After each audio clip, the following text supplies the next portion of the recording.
छोटा सा शांत गांव था जहां जिंदगी मिट्टी की खुशबू में सांस लेती थी। सुबह सूरज खेतों पर मुस्कुराता था और शाम थकान को चुपचाप ओढ़ लेती थी। उसी गांव में रहता था रमेश, एक सीधा साधा मेहनती किसान।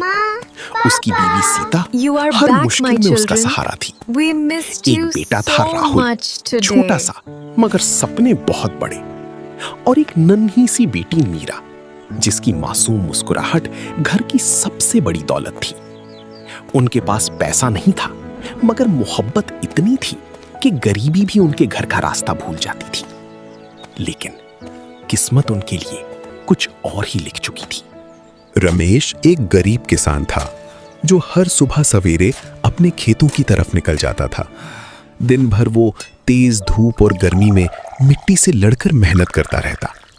दोपहर होते ही उसकी बीवी सीता और उसके दोनों बच्चे उसके लिए खाना लेकर खेत में आ जाते। फिर वही मिट्टी के किनारे सब साथ बैठकर खाना खाते। थोड़ी सी रोटी थी, थोड़ा सा सालन था, मगर उनके चेहरों पर सुकून बहुत था। वो गरीब जरूर थे, लेकिन अपनी छोटी सी दुनिया में बहुत खुश थे।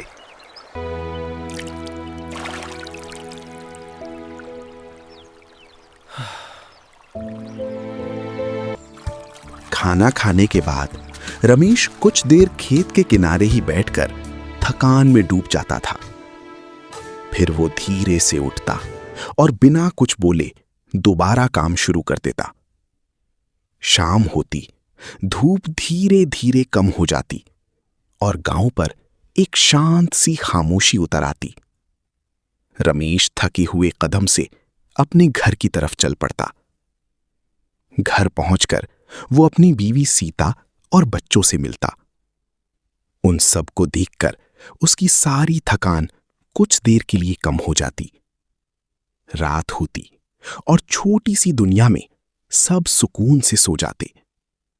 और फिर सुबह होती और रमेश फिर से अपनी मेहनत के सफर पर निकल पड़ता। एक दिन रमेश अपने रोज के काम में जमीन खोद रहा था। अचानक उसकी कुदाल किसी सख्त चीज से टकराई। धीरे धीरे एक पुराना लकड़ी का संदूक सामने आ गया। रमेश का दिल जोर से धड़कने लगा। उसने कांपते हाथों से जब संदूक खोला तो अंदर चमकता हुआ सोना, चांदी और पुराने सिक्के थे। वो कुछ पल बस देखते रह गया, जैसे यकीन ही ना हो रहा हो।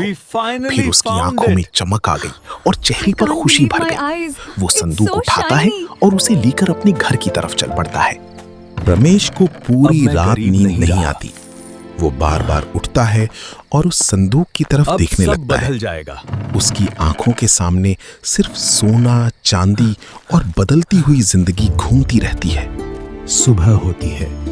रमेश खजाना लेकर बाजार जाता है और सोना चांदी बेच देता है। धीरे धीरे उसकी जिंदगी बदल जाती है।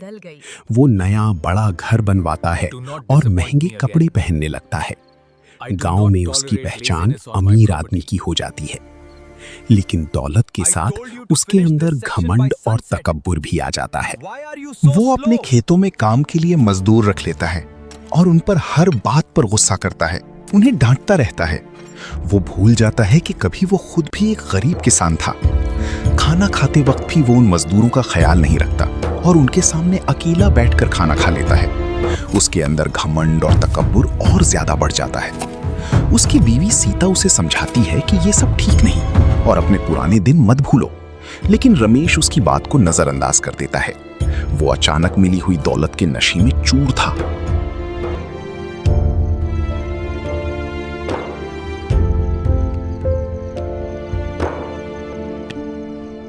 एक दिन रात को रमेश और उसकी बीवी सीता अपने घर के अंदर सो रहे होते हैं। अचानक बहुत तेज तूफान आ जाता है। हवा इतनी जोर से चलती है कि घर हिलने लगता है। रमेश घबराकर घर से बाहर भागता है अपनी जान बचाने के लिए, और उसकी आंखों के सामने ही उसका पूरा घर तूफान में गिर जाता है। कुछ ही देर में उसकी सारी फसलें भी तबाह हो जाती हैं। वो चीख चीख कर मदद के लिए बुलाता है, लेकिन कोई उसकी मदद को नहीं आता। उसका घमंड और तकब्बुर अब उसी पर पलट चुका था। उसकी दौलत, उसका घर, उसकी फसलें, सब कुछ एक रात में खत्म हो जाता है। और फिर सीता उसे कहती है, मैंने तुम्हें समझाया था कि दौलत आती जाती रहती है, आज है कल नहीं, घमंड मत करो। लेकिन तुम्हें मेरी बात समझ नहीं आई। रमेश सीता के कहने पर उन सब लोगों के पास जाता है जिनके साथ उसने दौलत के नशे में घमंड और तकब्बुर से बात की थी। वो सबके सामने हाथ जोड़कर सच दिल से माफी मांगता है और वादा करता है कि अब वो कभी घमंड या तकब्बुर नहीं करेगा, बल्कि सिर्फ मेहनत और ईमानदारी से अपनी जिंदगी जिएगा।